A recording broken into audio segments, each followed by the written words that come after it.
पूज्य गुरुदेव श्री जी के चरणों में हार्दिक वंदन अभिनंदन करने के पश्चात धर्म प्रेमी श्रद्धाशील सुश्रावक सुश्राविकाओं,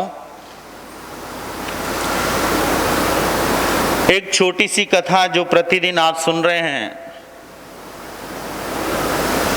आज प्रार्थना का दम क्या होता है। आप सभी हम सभी निरंतर प्रभु की प्रार्थना कर रहे हैं भक्तामृत स्तोत्र के द्वारा। मन के अंदर एक श्रद्धा का भाव, भक्ति का भाव बनाए हुए और इस भक्तामृत स्तोत्र में प्रभु की महिमा, प्रभु की गुण गरिमा, प्रभु की गौरव गाथा श्री मानतुंग आचार्य जी महाराज किस तरह से प्रतिदिन प्रार्थना के बल पर प्रभु को रिझाने का प्रयास कर रहे हैं, वही प्रार्थना का दम वर्तमान परिप्रेक्ष्य में एक छोटी सी कथा के द्वारा जो भाई प्रमोद जी ने कल मुझे दी, बहुत अच्छी लगी। मैं आपके साथ सभी के साथ शेयर करना चाहता हूं। एक व्यक्ति एयरपोर्ट पर टैक्सी से उतरा और जल्दी से अपना जो भी कागजात का कार्य फ्री करके एरोप्लेन में बैठा। एरोप्लेन उड़ा ऊपर आकाश में और थोड़ी देर बाद ही जोर से आंधी तूफान बारिश, एरोप्लेन का जो रेडियो तंत्र है वह कार्य करने से क्या है, नाकारा हो गया। एरोप्लेन को पुनः वापस रनवे पर उतारना पड़ा एयरपोर्ट पर और सब लोग नीचे उतरे वापस। वह व्यक्ति जो नीचे उतरा अपने जरूरी काम से किसी कॉन्फ्रेंस में जा रहा था किसी शहर को, तो पूछा उसने एरोप्लेन के कर्मचारियों से, भाई कितनी देर लगेगी, क्या सिस्टम है, क्या है, एरोप्लेन का जो रेडियो सिस्टम खराब हो गया है, कब तक आगे, मुझे जरूरी अपने कॉन्फ्रेंस में जाना है। बोले कुछ पता नहीं, अभी कुछ नहीं कह सकते। इतने में नजदीक में एक व्यक्ति खड़ा था। ओहो डॉक्टर पटनायक साहब, आप तो बहुत बड़े डॉक्टर हैं, आपको उस मीटिंग में जाना है। मैं आपको राय देता हूं, यहां से टैक्सी करो आप और 3 घंटे में आप क्या है टैक्सी के द्वारा आराम से गाड़ी के द्वारा पहुंच जाओगे। डॉक्टर साहब ने, पटनायक जी ने टैक्सी करी, टैक्सी में बैठे और द्रुत गति से ड्राइवर टैक्सी को दौड़ा रहा है। जल्दी से अपनी कॉन्फ्रेंस में पहुंचने के लिए डॉक्टर साहब उद्यत है, मन के अंदर भाव बना हुआ है। उसी समय रोड के ऊपर भी आंधी तूफान बहुत ज्यादा होने से बिजलियां कड़क रही है, बहुत भयंकर तूफान है। फिर भी डॉक्टर ड्राइवर को कह रहा है, ले चलो मुझे, कैसे भी ले चलो, कॉन्फ्रेंस में क्या है पहुंचना है। चलते चलते चलते चलते कुछ देर बाद ड्राइवर को एहसास हुआ कि हमारा रास्ता क्या हो गया है, भटक गए हैं, गलत रास्ते पर हम आ गए हैं।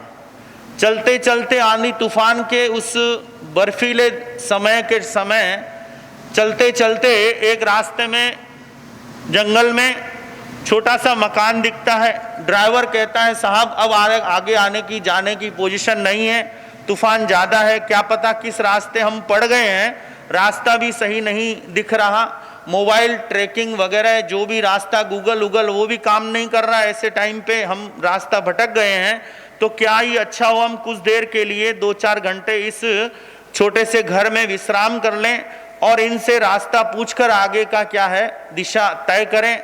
बोले ठीक है, डॉक्टर साहब ने कहा। पहुंचे अंदर उस छोटे से मकान में, अंदर जाके देखा बड़े से हॉल में एक माई, वृद्धा माता पूजा कर रही है, प्रभु के आगे बैठी हुई है, माला जाप कर रही है अपना। उसने दरवाजा खोलकर सीधा अंदर एंटर हो गया। माई ने कहा, आ जाओ, स्वागत है तुम्हारा, बैठो, मैं अपनी थोड़ी पूजा पूरी कर लूं। इतनी देर सामने चरणामृत रखा है, चरणामृत का आस्वादन करो, अपनी थकान उतारो, कुछ फ्रूट्स भी रखे हैं, फ्रूट वगैरह खाओ, अभी मैं तुमसे बात करती हूँ। डॉक्टर साहब ने जो भी लेना था लिया, ड्राइवर ने जो भी लेना था लिया।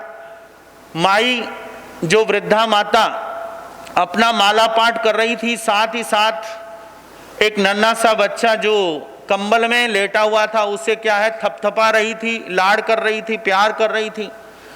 और डॉक्टर साहब उसे बड़ा गौर से देख रहे हैं। डॉक्टर साहब चिंतित हैं कि कैसे मैं उस कॉन्फ्रेंस में पहुंचूंगा, कैसे ये बर्फीली समय जो तूफान है कैसे पास होगा, क्या करूं क्या नहीं करूं। वह भी भगवान की तरफ नजर लगाए हुए हैं, प्रार्थना में लगे हुए हैं, वो भी मन के अंदर शुभ भाव बनाए हुए हैं कि हे प्रभु जल्दी से यह समय व्यतीत हो और मैं अपने ठिकाने यथा स्थान पहुंचूं।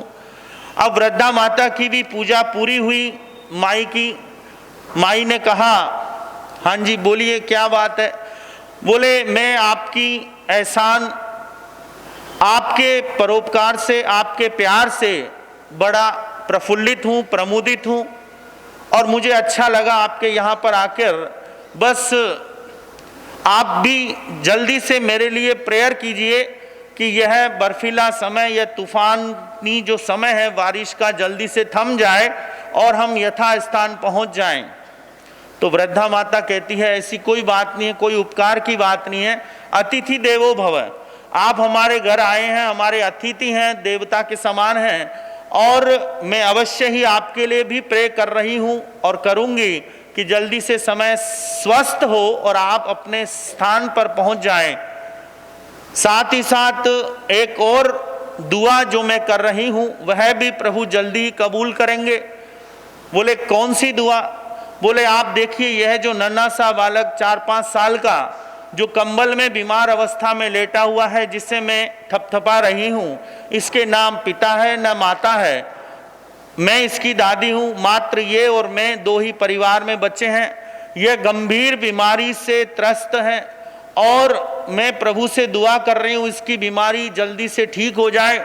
और इसको एक गंभीर बीमारी है जिस बीमारी का इलाज मुझे किसी व्यक्ति ने बताया, कई डॉक्टर्स ने बताया कि बॉम्बे के बहुत बड़े डॉक्टर हैं, डॉक्टर नाम याद नहीं आ रहा, हाँ याद आ गया, डॉक्टर पटनायक।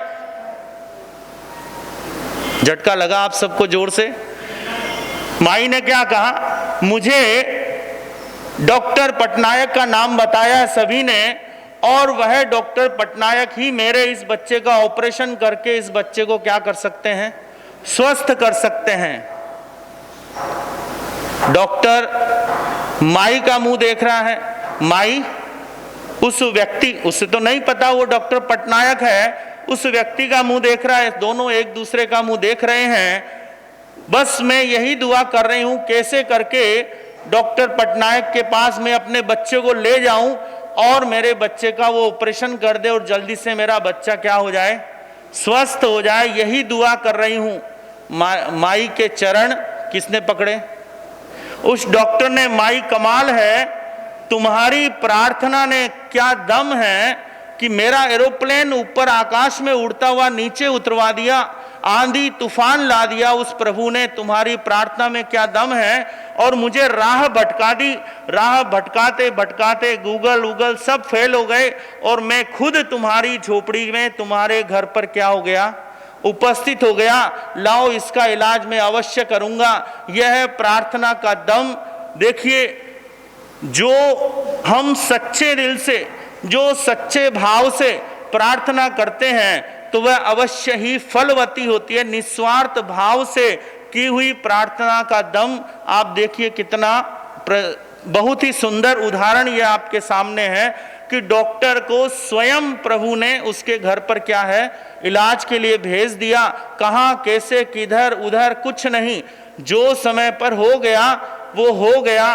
तो देखिए यह है प्रार्थना का विशेष दम। आप भी, हम भी निरंतर प्रार्थना का भाव, भक्ति का भाव बनाए हुए प्रभु आदिनाथ भगवान की भक्ति भक्तामर स्तोत्र के माध्यम से कर रहे हैं। बहुत ही हर्ष और उमंग और उत्साह के साथ एक बार जयकारा लगाएं। बोलो आदिनाथ भगवान की।